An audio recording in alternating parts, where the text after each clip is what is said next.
I've got a bit of work to do now. The main sheet traveller, which is in this tube here, has got to be installed up on the hard top. I want to get the traveller on before I get the sails, obviously, so that we can you know, set up the pulleys and the blocks and the traveller cars and the like, and get all the reefing lines in. So the only way I'm going to do that is to get the traveller track in place. Now that's going to be a bit of a process, because although I've cored all the holes upstairs, I need to drill through each one, and the depth and the thickness and the length of them is going to vary, and I also need to reinforce it underneath because it's only foam that it's going into.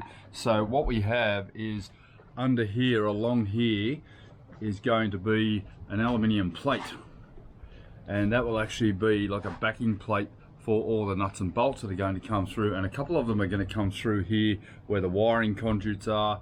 The only way to determine all this and where exactly it's going to fit is going to be to start drilling holes. Now I've already backfilled and cored all the epoxy holes, so it doesn't matter if it drips. I mean, we're going to get water in here anyway, and there's some good weather ahead.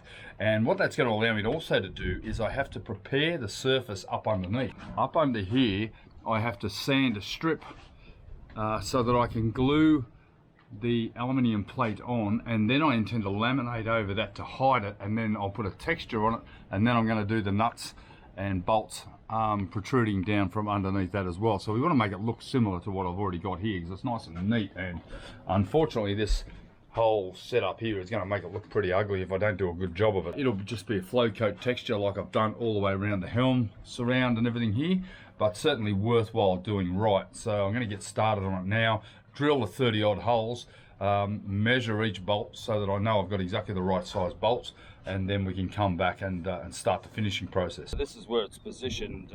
Believe it or not, it's actually dead straight along the back of the boat itself, but these large stanchions aren't actually dead straight, so there's a bit of an anomaly there. I'm not going to try to explain it because it's a little bit complicated, but yeah, so these are 80mm bolts I'm going to have coming through here. I'm going to now drill every single one of these holes out.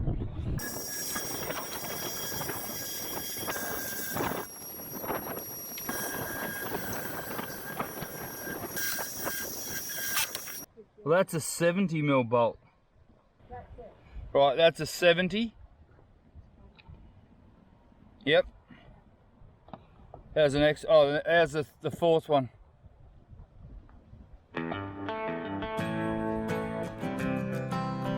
That's good. That's another 70.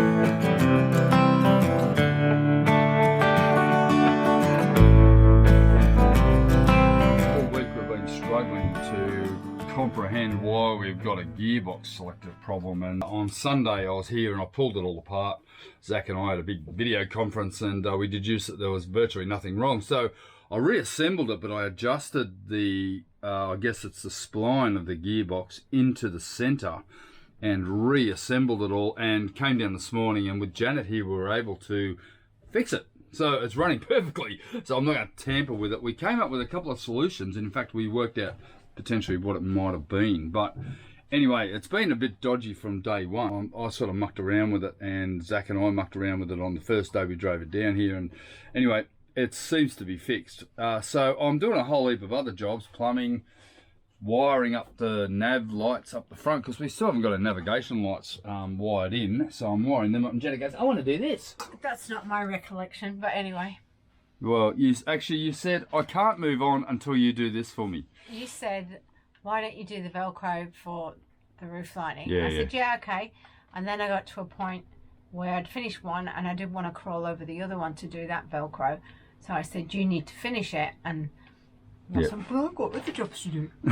So my job is to screw the Velcro into the roof. Now, we did actually consider the fast mount system, and that's always something we can do later on, but these linings are looking pretty good, and they're working with the Velcro, particularly because we're stapling the Velcro to the liner and we're screwing them into the roof. But time will tell, and I've got a couple missing here, so I still need to add a few more, but we're going to get it up out of the way because we're really struggling to work around these massive roof linings as they stand. But we'll try and fit this one now.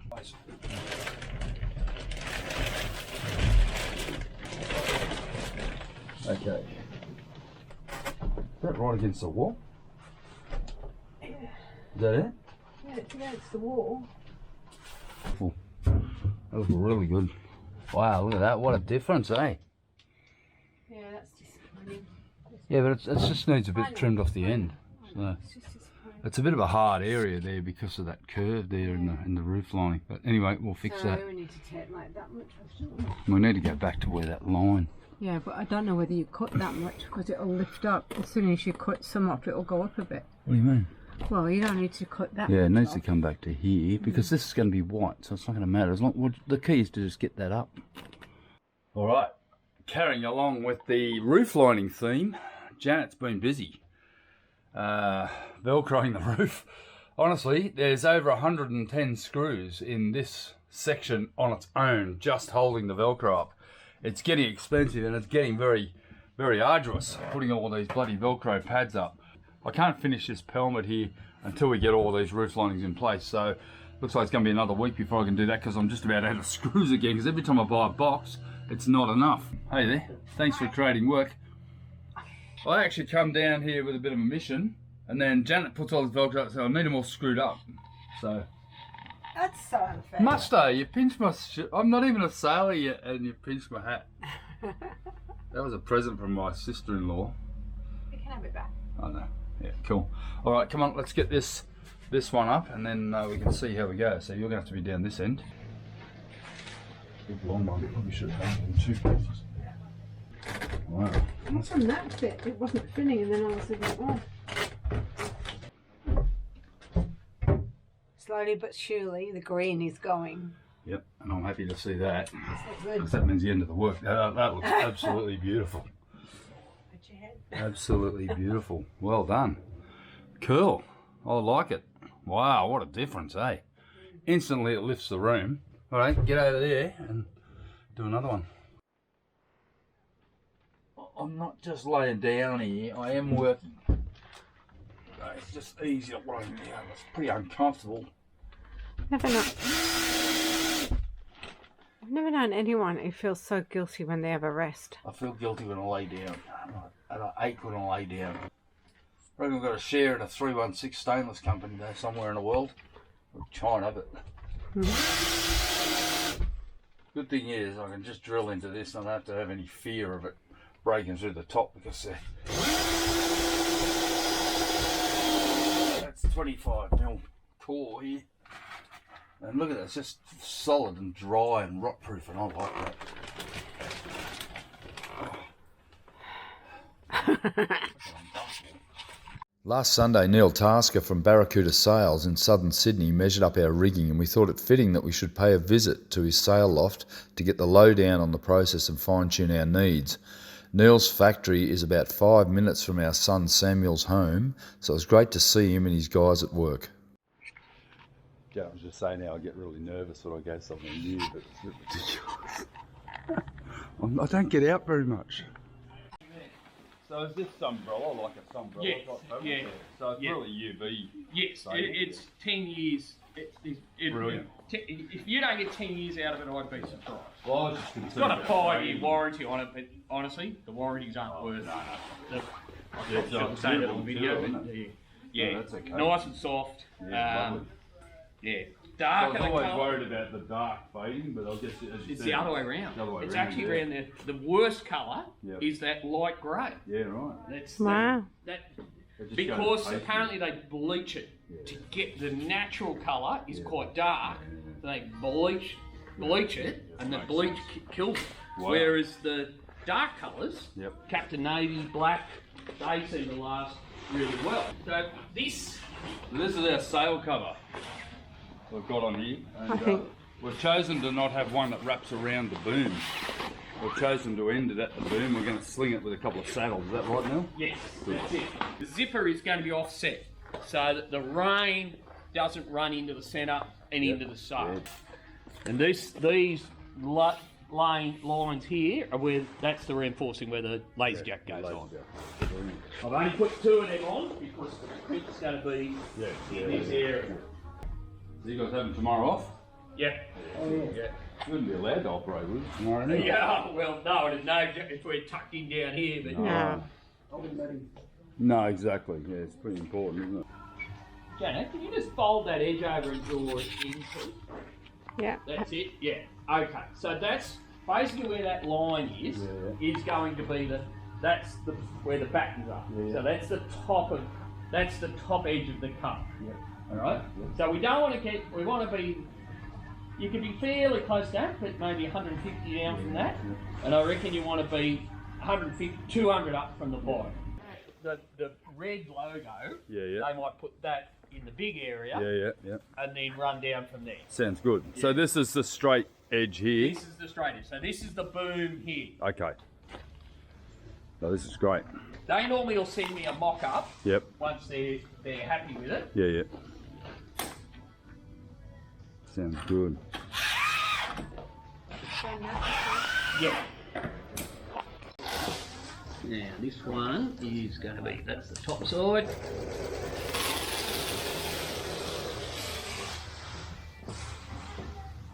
Okay. Alright, so I'll ring them and just see whether they're there. Yeah, mate. What do you want to do at the top here? Oh, sorry, you're back on that. Yep. You just stop. Cut the tape. Hold it back. Every day. Yeah. That's a good thing. Better headspace. Well, that's where these guys are. They're in Port Acting Road.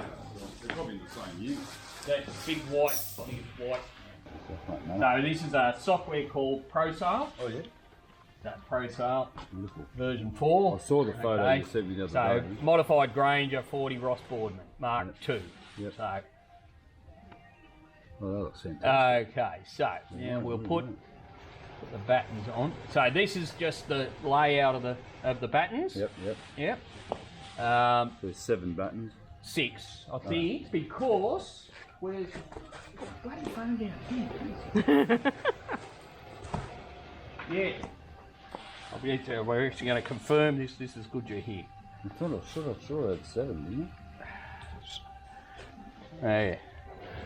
1, 2, 3, 4, 5, 6. Is it plus the headboard? Oh, you might be right. 1, 2, 3, 4, 5, 6. Okay. Yeah, I think you said 7 in your email to me. I might have done, And I couldn't find these photos, but I had a phone meltdown, so the phone came good. Yep. So I've gone to 6 battens. Yeah. Okay. Okay. I've got rid of the big square top. Yep. Come down like a moderate roach. Nice. Sail. And we'll go back to this now. Oh, shut up. Good. Modified Granger. This is panel layout. So this is where the panels lay out. Yep. That's just got to do with what excess is left off. And this shows where the join seams are in the sail.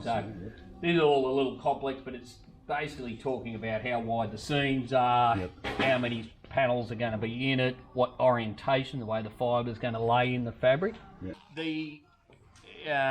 So that's showing the battens. Now if we tip that on its, I can show you now. I'll go up here, and that's you can start to see the 3-dimensional shape of it. Oh, okay, so it's got a curve into it. Yeah, so then that's what they call a mould. And then the computer lays those panels that I've just asked over the mould.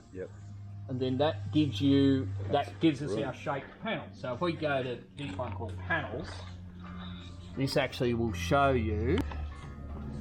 So that's each panel. So this is panel 23. And it's got 3 millimetres of broad seam in it. Panel 24's got 4 millimetres of broad seam. So that's each individual panel. All right. So from that, So is that actually just cut? It's cut individually each panel, or is it? Yes, done on like a pizza wheel. Slams down and the little wheel rolls along. It's like a CNC for sale. Yeah, basically. So these 2 solid lines are your shrouds. Then these little points that are marked on the batten pockets is where the batten reinforcing is going to be. Oh yes. Down here, that's now telling me where our reefs are going to be. So that's 14% of the sail disappearing on the first reef. second reef at 31%, and then up here 53%. So that's your storm mains. Yeah, wow. So that's your windy road. Janet likes that one. Yeah, so that's your three reefs. Yep, brilliant. Set up. Brilliant. And all single line reefing, which is nice. Yes, yeah, makes it all nice and easy. Cool. All right, so that's, and then when I send it to the cutters, new panels. Okay, so that's the panels now sitting on the plotting table. Yeah, okay. So that's the roll of fabric. They roll it out, and that's how it would cut it. And that's all cut at the same time. 57.52. So that's how much meterage of fabric's used to That cut looks that better out. because I'm sorry, only from my very basic. Is that what we? That's what we estimated, wasn't it? 58 or something? I can't remember. Yeah, I'll come back to that one in a sec. Yeah. So do you have to add an extra around that? Is that what you're saying when you send it doesn't include? But it doesn't include the corner patches. They will go on into the computer as well. Yeah, I just haven't designed them yet. No, it's just interesting. Now, if I click on that, we pick a panel. So there's our reef marks. I see. Marked on there. This little, and that's our lines, our join lines. Yep. So this, and they're scattered all over the roll at the moment because it doesn't keep them in order. It just does the best it can do as far as the cutting goes. So the reason we've gone with that is to depower it a little bit. Too much centre of effort, too high. What happens is, it varies your centre of effort. So the higher, if we'd gone out here, it tends to, downwind's the main thing. Going downwind, it tends to lever down. So we drop the lower, put the centre of effort down a bit lower, a little bit easier to handle. So We're cruising. you're not in a hurry. No, hopefully. So, and we're not 25 either. yeah, exactly. Yeah, you want to enjoy your day. You don't want to be out there. So that reduces that hobby horsing too, doesn't it? That nose diving. Yeah. Stop that. Hopefully our bulbs will stop a lot of that. Yeah. But like I think I said to you the other week, don't be scared to pull the roof in. Janet's actually banned us from having anything more than 3 roofs in for the first 6 months. I think, no, that would be right. Especially with 61 square metres. Yes. 61 square metres, that's pretty substantial. Basically, that's what it is. It looks like that. And it's not a laminate, is it? No, it's a actually woven fabric, so it breathes. Stop getting the mould from it growing in it. So how's repairability? Is it just sail tape? Just sail tape over it. Yeah. Stitch it maybe if you have to. You're not going to. No. The main things you'll get is chafing. Yeah. Hopefully we've taken enough measurements to stop any chafing. And the jib in 3 years will need to be serviced. Yeah. As far as the stitching round that holds the UV cover on. Yeah. Will only last 3 years. Yeah, cool. And that's just a normal. Well, we just did this big one off a 50-foot cat. And it's $250. Oh, and that fantastic. just puts it back together. Yeah, brilliant. So we just bring it to you. Yeah. Okay. Hopefully you might be somewhere exotic and take it to the local guy. But I reckon most of your job would be cleaning, mate, wouldn't it? There's always something to do. Oh, absolutely, mate. It's just, my place like that's usually sweeping up fiberglass dust. Oh, It's not very nice. Oh, he's doing some beautiful work over here with this sail over here. I feel like a burglar. So this is our sail bag. We're going to take it down to the screen printers to get our logo sorted. So let's go. What I love about this area is all the trades are in this one area around Tarrant Point, which is near where our Sam's business is. So everybody's in the same spot, which is lucky. Anyway, we'll chuck it in here. We'll go and have a chat with the guys, and we'll see. Oh, don't put it in there. There's dog hair everywhere from Can't do that. Sam's dog. So we've just come down to the screen printers, and funnily enough, in a city the size of Sydney, it's actually in the same unit block as Sam and Veronica's business, which is 20 metres behind us, is the screen printer. Unbelievable. What a weird coincidence that is, isn't it? So weird, isn't it? So we've just got to find Bespoke Branding, who are going to do our screen printing on our boom bag. On now. all there. Yep. We can favour that all the way up to here if you want. Brilliant. Yeah, that'd And be we're not good. going to run out of space No. the whole way. You know, if it comes all the way down to here, I'll tell you how far it's going to Yeah, go. the closer to the mast, the better. That'd be ideal. Let's go 420. That's our mast end there. Yep.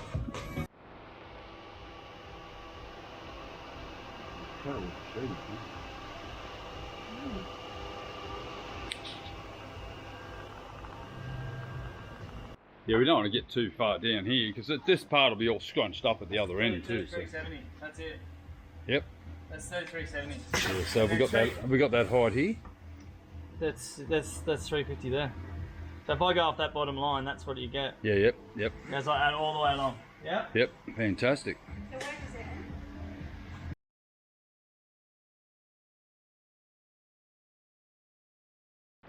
end? I haven't been down to the boat for almost a week.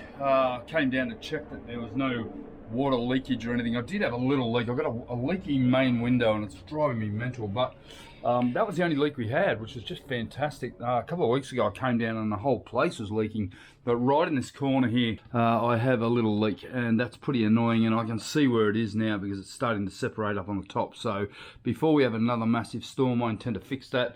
That's pretty much the only one I need to worry about. I've got a lot of work to do in here, particularly you know, getting this base plate finished here. And Janet and I went to see Neil the other day at Barracouta Sails, and his sails well, they're on the go. So they're being made, they've been sent off for fabrication, or at least for the templating, and hopefully they'll be done in the next few weeks. But for now, I've got a beautiful day. There's no one around. It's like middle of the week after school holidays are finished and everything else, and basically got the river to myself. So I do some work underneath. So what I've actually done is by drilling all the holes, I know exactly where this is going to fit, and I've got an aluminium base plate I'm going to glue into place here with epoxy, and then I intend to laminate over the top of it just to make it look nice, and then maybe put a texture on it, and then we can have just the washer and the nut protruding, with potential with a dome nut on it just to make it look good. But I've just spent an hour or so sanding that. It was a bit messy. I had the vacuum going all day, and it's middle of the week here, so nobody's really here, and luckily I was able to catch the majority of what has come off here, which is actually polyurethane. So the rest of it actually landed on the floor. I've tried to pick a sort of a windless time to do it as well, so I can catch just about all of it. But yeah, so what I've got to do now, I don't like cutting metals on the boat here because obviously you can get into your feet, and we're a shoes off boat now because we're nice and clean, and we don't want to be cutting any metals here. So what I do, I jump in the tender with my aluminium plate here and head over to the beach over here and just cut it up over on the beach. And we've got a couple of Navy choppers heading across right now, and we have two Navy bases just near us, and these are the Seahawk choppers. Stunning. So I'll head over to the beach, cut up this aluminium, get it into the 4 pieces I need. So I've got to have 1, 2, 3 and a 4th one on the end there, and hopefully that'll look a little bit neat once I epoxy that in place.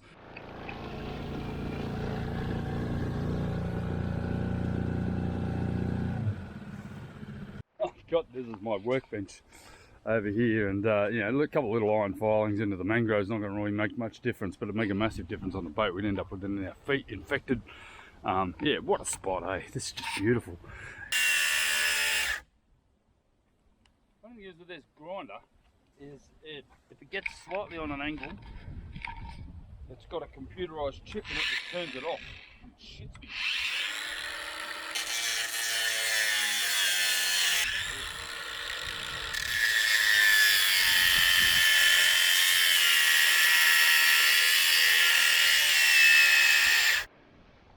They're all done, not without dramas. Cut myself, walked into a branch and slashed my leg open, so there's still the blood, sweat, swearing and tears going on here on the hulls, guys. It doesn't end, even though I'm in the nice clean environment and the boat's floating. Doesn't mean I'm not going to get injured. Jesus, you've got to be so careful. I just walked straight into a stick and it's just punctured me in my bloody shin. Simple. It's always good to go for a spin in a tender. I love driving this little tender. I can't wait till I've got something a bit faster and a little bit bigger engine on it. That'll be nice, just to be able to have a bit more control in the wind. But yeah, let's head home, get some work done.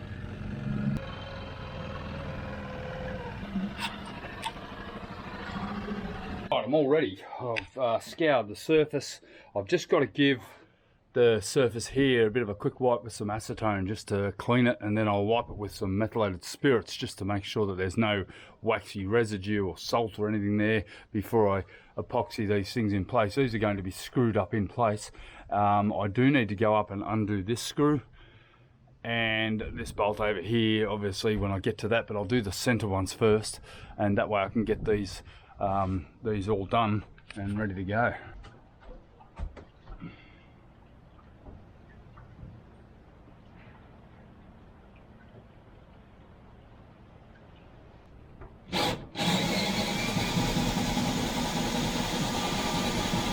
Alright, I thought that'd be really super easy. I didn't drill the holes big enough, so the thing spun around, epoxy went everywhere, so I spent the last half hour cleaning up.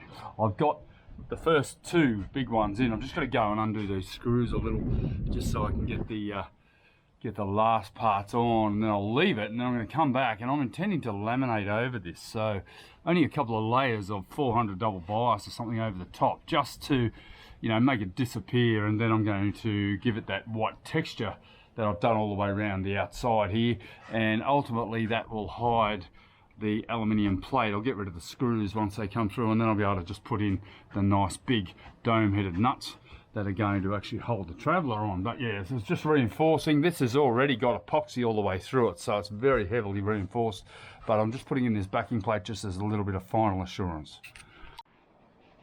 So I'll head up here and get this done. Oh, it's just weird weather. It has been the strangest month. Like, we had the most incredible summer. Incredible summer. Like, one of the best I can remember. It was brilliant burn down on the boat. But this last 2 or 3 weeks has just been East Coast low after East Coast low. We've had three, I think, in 3 weeks, and they have created some serious rainfall, serious swell, and obviously not very nice conditions. And this water here is generally crystal clear. And look at it, it is black from all of the flood water that has careened down this creek. But yeah, well, we are right out in the middle of the channel for some reason at the moment. Not really sure why. There's a big current running. We've almost got flooding sort of waters running through here at the moment, and yeah, the water's putrid. But anyway, it's still healthy. It's just that it's a lot of fresh water in it, and yeah, basically it's not very nice at the moment. There's a big cat over here. Looks like he's actually sitting on the ground. It's like a big 55-footer. He's coming to escape the weather. But yeah, for now I'm just going to undo these bolts, and I can get the bottom part in, and then we're good to go. Righto, that's done. Get this down, get it all finished. So I'm going to have to put in a step here for Janet and myself, because even I struggle to get from there down to there. It's about a 4-foot drop, so it's quite a marked drop, and basically everything else here, there's no room. I could put a step in the middle here, but once I get all the lines running there, it's going to be very hard. I'm also considering a couple of steps up on the mast itself. Alright, that's ready to go now. It's actually looking not too bad. So once it's all hidden and covered in white texture, it's going to look quite nice, and then we're going to get in and clean all of this. We have never cleaned the boat. We've done the floor, but we've never done the ceiling, and what we're finding is the dirt just from the dust that's blowing through here at night is actually collecting. We just need to get on top of that before it gets on top of us.